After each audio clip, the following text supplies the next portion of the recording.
Israeli forces have again been targeting several areas across Gaza, killing at least 21 Palestinians since dawn. The house in al-Nuseirat refugee camp in the center of the Strip was flattened during a raid which killed 10 people there. The Israeli military has also shelled areas in and around of Rafah in the south and Beit Hanoun in the north. And there was also an Israeli airstrike on a bakery, which killed at least 6 Palestinians. 2 of the victims were children. The attack happened in a camp for displaced Palestinians west of Khan Younis. And a witness says that an Israeli strike on Sheikh Radwan neighborhood in Gaza City felt like an earthquake. The early morning attack happened when people were asleep. We were sitting at home and were surprised by a missile that fell on the area. It felt like an earthquake. The people here are trying to live and have nothing to do with anything. Children, young men and women were sitting in their homes. They were all martyred. Al Jazeera's Tareq Azzoum joins us now live from Deir el-Balah. That's inside the Gaza Strip, the central part of the Strip.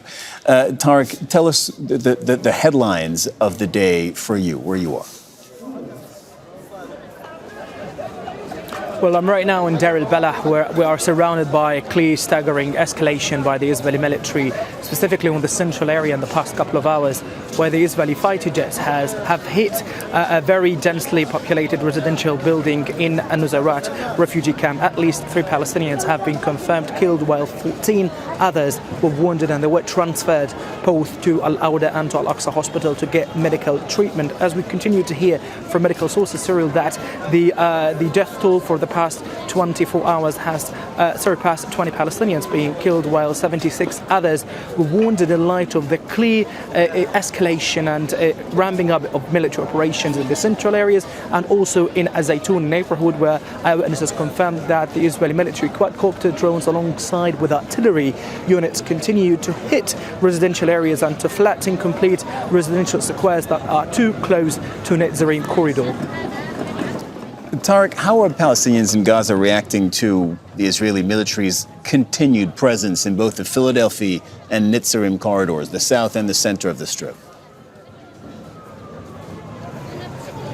We clearly understand as Palestinians that the Israeli Prime Minister Benjamin Netanyahu has vowed that Israel will retain military control over both corridor, Neighbourhood and Philadelphia corridor, and said earlier that under any circumstances Israel will not withdraw from Neighbourhood and from Philadelphia corridor, and which right now are 2 main sticking points in terms to get a ceasefire deal between Hamas and Israel, and that in turn had triggered a great wave of skepticism among Palestinians about the possibility of them to move freely between Gaza's provinces, alongside with the possibility to leave the Strip for educational and medical purposes. And Palestinians here, as we've been hearing from them, they reject the Israeli presence inside Gaza, which will have a very devastating consequences in terms of the flow of aid, medical delegations, alongside with the necessity of rehabilitating the already fragile medical sector in Gaza, which requires a very immediate intervention by humanitarian international organizations. But with the Israeli control over 2 main borders, Rafah and Karm Abu Salam crossing borders, the situation is getting much more dire right now on the ground here. Tareq Azzoum reporting from Deir el-Balah. Thank you very much.